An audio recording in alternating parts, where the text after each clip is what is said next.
Shalom saudari-saudara yang dikasihi Tuhan. Jumpa lagi dalam Renungan Harian Provinsi MSC Indonesia edisi tanggal 13 April 2025 edisi Minggu Palma, Sabda dari Hati untuk Dunia yang Baru. Saudari-saudara, sobat-sobat yang dikasihi Tuhan, pada Minggu Palma akan dibacakan Injil Lukas sebelum perarakan dan juga dalam perayaan Ekaristi. Injil Lukas sebelum perarakan dibacakan mengisahkan bagaimana Yesus masuk ke kota Yerusalem dan dia pun disambut dengan gegap gempita luar biasa, Hosana Putra Daud, dan banyak orang melambaikan daun palma yang melambangkan kedamaian. Yesus disambut seolah-olah seorang raja yang telah memenangkan pertempuran, yang memberikan kedamaian, yang memberikan kemenangan dan kejayaan kepada rakyatnya. Dan Yesus masuk ke kota Yerusalem menunggangi seekor keledai muda. Dan dia masuk ke kota Yerusalem untuk menggenapi nubuat dari Nabi Zakaria. Lihatlah rajamu datang, dia memberikan kemenangan kepadamu, dan dia menunggangi seekor keledai beban muda. Saudari-saudara, sobat-sobat yang dikasihi Tuhan, Yesus masuk ke kota Yerusalem, mempersembahkan tubuh dan darahnya sebagai korban penghapus dosa, korban penebus salah. Demi kita semua, dia mengalahkan kematian dan memberikan kemenangan kepada kita dan juga kebangkitan bagi siapapun yang percaya kepadanya. Saudari-saudara, sobat-sobat yang dikasihi Tuhan, Injil Lukas yang akan dibacakan dalam perayaan Ekaristi mengisahkan bagaimana Yesus mengadakan perjamuan malam terakhir. Dia juga berdoa di Taman Getsemani dalam kekhawatiran dan ketakutannya. Lalu dia akan ditangkap, disiksa, disesah, dihina, dan diolok-olok. Dan pada puncaknya orang-orang akan menyalibkan dia di puncak Golgota di atas kayu salib. Saudari-saudaraku yang dikasihi Tuhan, upah dosa adalah maut, upah dosa adalah kematian. Oleh karena itu, Allah memberitakan bangsa pilihan untuk mempersembahkan 5 korban dalam kehidupan mereka sehari-hari. Korban bakaran, korban sajian, korban keselamatan, korban penghapus dosa, korban penebus salah. Dan semuanya itu menggunakan darah binatang, kecuali satu, yaitu korban sajian yang menggunakan kue-kue. Pertanyaannya, mengapa harus menggunakan darah binatang?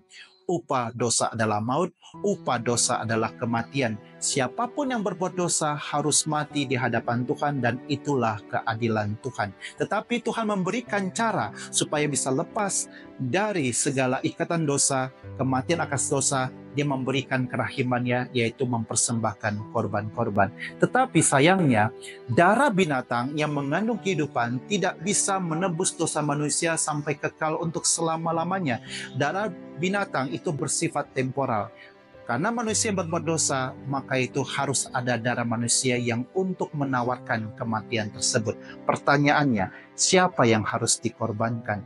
Tidak ada satupun manusia yang diciptakan oleh Tuhan itu kudus dan suci, semuanya berdosa. Oleh karena itu, Allah yang adalah roh berinisiatif keluar dari dirinya, mengambil daging dari seorang perawan yang kita kenal, yaitu Bunda Maria, dan daging inilah, roh yang mendapat daging inilah yang disebut sebagai Yesus Kristus, dan daging inilah yang akan dipersembahkan sebagai kurban penghapus dosa, kurban penebus salah.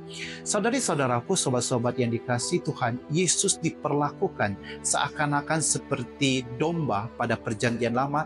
Dia dibantai, dia disiksa, bahkan dia dibunuh demi korban penghapus dosa, kurban penebus salah bagi kita semua. Seharusnya kita yang mendapat penebusan tersebut sungguh merasa bangga dan sungguh-sungguh memuji keagungan Tuhan yang rela berkorban demi kita semua, membebaskan kita dari kematian kekal. Saudari-saudara, sobat-sobat yang dikasihi Tuhan, kita kembali dalam kehidupan nyata kita sehari-hari. Kita yang sudah dibaptis dalam nama Bapa, Putra, dan Roh Kudus, berarti kita sudah dimeteraikan dengan darah anak domba. Kita telah ditebus oleh Yesus Kristus sehingga kita bisa bebas dari kematian kekal. Tetapi sayangnya, kadang-kadang dalam hidup kita seperti Yudas Iskariot, kita juga kadang-kadang seperti Petrus. Yudas Iskariot seorang Yudaisme. Dia sangat mencintai agamanya dan dia merasa kecewa dengan perbuatan, dengan gerak-gerik sepak terjang Tuhan Yesus yang diharapkan adalah Mesias politik yang mengangkat senjata, yang memimpin banyak orang untuk mengalahkan bangsa Romawi. Tetapi yang dilihat dari Yesus, Yesus menyembuhkan orang sakit, memulihkan ini dan itu, dan sangat di luar dari ekspektasi dia bahwa Yesus adalah seorang Mesias politik. Maka itu ketika dia mendapat tawaran untuk Misalnya dari orang-orang ahli Taurat memberikan tawaran kepadanya untuk menginterogasi Yesus, dia pikir bagus juga kalau Yesus bisa berbicara dengan orang-orang tua, ahli-ahli Taurat dan kaum tua-tua. Tetapi dia termakan jebakan dan tanpa sadar, dan dia juga tidak tahu bahwa Yesus akan diadili dan juga akan dijatuhi hukuman mati. Disitulah dia menghakimi dirinya dan dia sungguh-sungguh akhirnya bunuh diri dan dia pun mengalami kematian.